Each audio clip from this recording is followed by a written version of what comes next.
వైశాఖ పురాణం 19వ అధ్యాయం. పిశాచత్వ విముక్తి. నారదుడు అంబరీషునకు వైశాఖ మహత్యం ఇంకను వివరించుచున్నాడు. శృతకీర్తి శృతదేవునికి నమస్కరించి ఇంకను వైశాఖ మహత్యమును దయవుంచి వివరింపకోరుచున్నానని ప్రార్థించెను. శృతదేవుడు ఇట్లనెను, రాజా, జన్మ జన్మల పుణ్యం ఉన్నప్పుడే భగవంతుడకు శ్రీహరి మహిమను వ్రతముల గొప్పతనమును తెలుసుకొనవలెనను బుద్ధి కలుగును. ఇట్టి ఆసక్తి గల నీవు భాగ్యశాలివి. మరెన్నో శుభము లాభములను నీకు మున్ముందు కాలమున ఉండుట చేతనే నీకిట్టి కోరిక కలిగింది. ఇట్టి నీకు కాక మరెవరికి చెప్పుదును, వినుము. వైశాఖమున సూర్యుడు మేషరాశి ఎందుండగా ప్రాతకాల స్నానమును ఆచరించి శ్రీహరిని పూజించి శ్రీహరి కథను విని యథాశక్తి దానములను చేసిన వారు శ్రీహరి లోకమును తప్పక చేరుదురు. వైశాఖ పురాణమును చెప్పుచుండగా దాని శ్రద్ధగా వినక మరి ఒక దానిపై ఆసక్తి కలిగిన మూఢుడు అజ్ఞాని రౌరవమును నరకమును పొంది పిశాచి అయి ఉండును. అందులకు ఉదాహరణగా ఈ కింది కథను చెప్పుదురు. ఈ కథ పాపములను నశింపచేసి పవిత్రతను కలిగించి ధర్మాసక్తిని పుణ్యమును కలిగించును. ఇది మిక్కిలి ప్రశస్తమైన కథ సుమా, వినుము. పూర్వము గోదావరి తీరమున బ్రహ్మేశ్వరమును పుణ్యక్షేత్రము కలదు. అచట దుర్వాస మహాముని శిష్యులు సత్యనిష్ఠుడు తపోనిష్ఠుడు అని వారు అచట ఉండిరి. అంటే పేర్లు సత్యనిష్ఠుడు తపోనిష్ఠుడు అనేవాళ్ళు ఇద్దరు. వారిద్దరూ మహాజ్ఞానులు, సర్వసంగ పరిత్యాగులు, ఉపనిషత్తులను బాగా చదివారు. అందరి భావాన్ని కూడా బాగా గ్రహించారు. వారు భిక్షాన్నమును మాత్రమే భుజింతురు. మిక్కిలి పుణ్యశాలురు. వారు అక్కడ భృగు ప్రశ్రవణమును తీర్థ సమీపమున ఉండిరి. వారిద్దరిలో సత్యనిష్ఠుడు శ్రీహరి కథల యందు ఆసక్తి కలవాడు. చెప్పువారు లేకున్నచో తానే శ్రీహరి కథలను వివరించును. శ్రీహరి కథలను ఎవరైనా చెప్పిన శ్రద్ధగా వినును. వేరెవరునూ లేనిచో విష్ణు కథలను తలుచుకొనుచు శ్రీహరికి ప్రీతిని కలిగించు పనులను చేయుచుండును. శ్రీహరి కథలను చెప్పువారున్నచో రాత్రింబగళ్ళు తన పనులను మాని వారిని వినుచుండును. అట్లే వినువారు ఉన్నచో తాను రాత్రింబగళ్ళు శ్రీ మహావిష్ణు కథలను వివరించును. దూరమున ఉన్న తీర్థములలో స్నానం చేయుట కన్నా, దూరమున ఉన్న క్షేత్రములను దర్శించుట కన్నా, కర్మానుష్ఠానము కన్నా వానికి విష్ణు కథల యందు ప్రీతి ఎక్కువ. ఎవరైనా చెప్పుచున్నచో తాను వినును. వినువారున్నచో తాను శ్రీహరి కథలను తన్మయుడై వివరించును. చెప్పువారున్నచో తన పనులను మానుకొని వినును. విష్ణు కథలను చెప్పువాడు రోగాదులచే బాధపడుచున్నచో కూప స్నానము చేసి శ్రీహరి కథలను తలుచును. విష్ణు కథాశ్రవణము లేనప్పుడు స్వకార్యములను చేసుకొనును. విష్ణు కథా సమాసక్తునకు సంసార బంధం ఉండదు కదా. శ్రీహరి కథలను వినుట వలన చిత్తశుద్ధి కలుగును, విష్ణు భక్తి పెరుగును, విష్ణువుపై ఆసక్తియు సజ్జనులందు ఇష్టము పెరుగును. నిరంజనము నిర్గుణమాగు పరబ్రహ్మము వాని హృదయమున స్ఫురించును. జ్ఞానహీనుని కర్మ నిష్ఫలము కదా.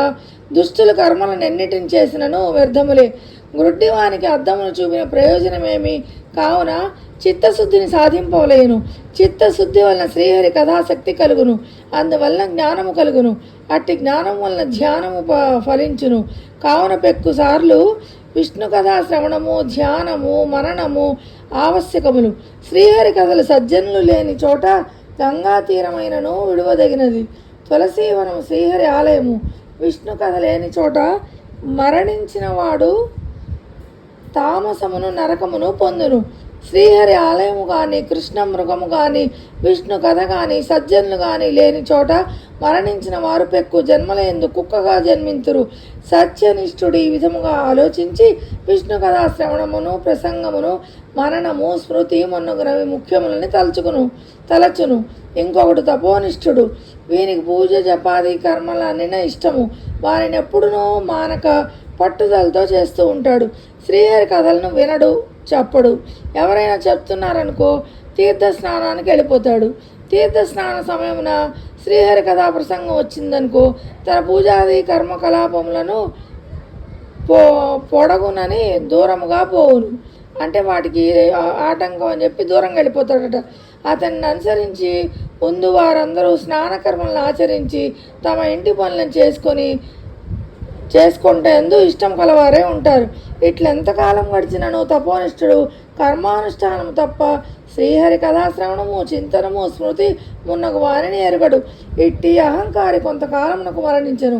శ్రీహరి కథాశ్రవణం మున్నగు లేకపోవటచే పిశాచమై చిన్న కర్ణుడని పేరనుండెను. జమ్మి చెట్టు అందు నివసిస్తూ ఉన్నాడు. బలవంతుడైనను నిరాధారుడు, నిరాశ్రయుడు, ఎండిన పెదవులు, నోరు కలవాడై ఉండెను. అంటే నోరు ఎండిపోయి పెదవులు ఎండిపోయి ఉన్నాయట ఆ పిశాచిలాగా ఉన్నవాడికి. ఇట్లు బాధపడుచు కొన్ని వేల సంవత్సరముల కాలం ఉండెను. వాని సమీపమునకు వచ్చువారు లేక మిక్కిలి బాధపడుతున్నాడు. ఆకలి దప్పిక కలిగి అవి తీరు ఉపాయము లేక మిక్కిలి బాధపడుతున్నాడు. వాని శరీరమునకు జలబిందువు అగ్నిగాను జలము ప్రళయాగ్ని వలె ఫలపుష్పాదుల విషముగా ఉండేవట. ఈ విధముగా కర్మపరాయణకు తపోనిష్ఠుడు పలు విధములుగా బాధలను అనుభవించుచుండెను. నిర్జనమైన ఆ అడవి యందు అతడు మిక్కిలి బాధపడుచుండగా ఒకనాడు సత్యనిష్ఠుడు పనిపై పైఠీనస పురమునకు పోవచ్చు. పైఠీనస అనే పురానికి వెళ్తున్నట్ట. వెళుతూ ఆ ప్రాంతానికి వచ్చాను. అతడి పెక్కు బాధలను అనుభవిస్తున్న చిన్న కర్ణుని చూశాను. దుఃఖించుచు శరణాగతులైన వానికి భయపడకు అని ధైర్యం చెప్పి వాని బాధకు కారణం అడిగాను. అతడును నేను కర్మనిష్ఠుడని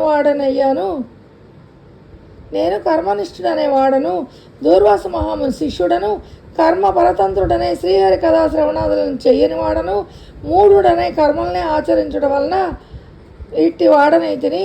తన వృత్తాంతమంతయు వానికి చెప్పాను. నా అదృష్టవశమున మీ దర్శనమైనది, నన్ను మీరే రక్షింపవలేను అని పలి విధములు ప్రార్థించెను. వారి పాదములపై పడి దుఃఖించెను. సత్యనిష్ఠుడు వానిపై జాలిపడెను. తాను 2 గడియల కాలం వైశాఖ పురాణ శ్రవణం చేసిన ఫలమును వానికి సోదకముగా అర్పించెను, ధారపోసెను. ఆ మహిమ వలన కర్మనిష్ఠుని పాపమును తొలగెను. వాని పిశాచ రూపం పోయి దివ్య దేహము కలిగెను. కర్మనిష్ఠుడు సత్యనిష్ఠునికి నమస్కరించి కృతజ్ఞతను తెలిపి శ్రీహరి పంపగా వచ్చి దివ్య విమానమునెక్కి శ్రీహరి సాన్నిధ్యమునకు పోయాను. సత్యనిష్ఠుడును వైశాఖ మాస మాహాత్య మహిమకు విస్మయపడుతూ తన గమ్యముకు పైఠీనపురమునకు పోయాను. శృతకీర్తి మహారాజా, కావున శ్రీహరి కథల ప్రసంగము శ్రవణము ప్రశస్తము ఎరుగుము, అంటే తెలుసుకో. శ్రీహరి కథా ప్రసంగము గంగా ప్రవాహము కంటే సర్వక్షేత్రముల కంటే ప్రశస్తమైనదని ఎరుగుము, అంటే చాలా గొప్పదని తెలుసుకో. శ్రీహరి కథా ప్రసంగము గంగా ప్రవాహము కంటే పవిత్రమైనది. గంగా తీరవాసులకు ఇహలోక భోగములు ముక్తి కలుగునో లేదో కానీ శ్రీహరి కథలను అంటే విష్ణుమూర్తి కథలను వింటే గంగా తీరవాసులకు ఇహము పరము నిశ్చితములు సుమా అని శృతకీర్తి శృతదేవుడు భగవత్ స్వరూపము ఈ విధముగా వివరించను. ఏకోవసి సర్వభూతాంతరాత్మ ఏకం రూపం బహుధాయ కరోతి తమాత్మస్థం ఏను పశ్యంతి ధీరాః తేషాం సుఖం శాశ్వతం నేతరేషాం. ఏకో దేవః సర్వభూతేషు గూఢః సర్వవ్యాపి సర్వభూతాంతరాత్మా కర్మాధ్యక్షः సర్వభూతాదివాస సాక్షిచ్చైపకేశలో నిర్గుణస్య ఏకో నారాయణో నద్వితీయోస్తి కశ్చిత్ ఏక ఏవ శివో నిత్యస్తతోన్యత్ఫలకలం మృషా బహునాత్ర కిముక్తేన సర్వం బ్రహ్మమయం జగత్ అనేక భేద భిన్నస్తు క్రీడతే పరమేశ్వరః అని శృతదేవుడు శృతకీర్తి భగవంతుని తత్వమును వివరించను అని నారదుడు అంబరీషునకు చెప్పెను. వైశాఖ పురాణం 19వ అధ్యాయం సంపూర్ణం.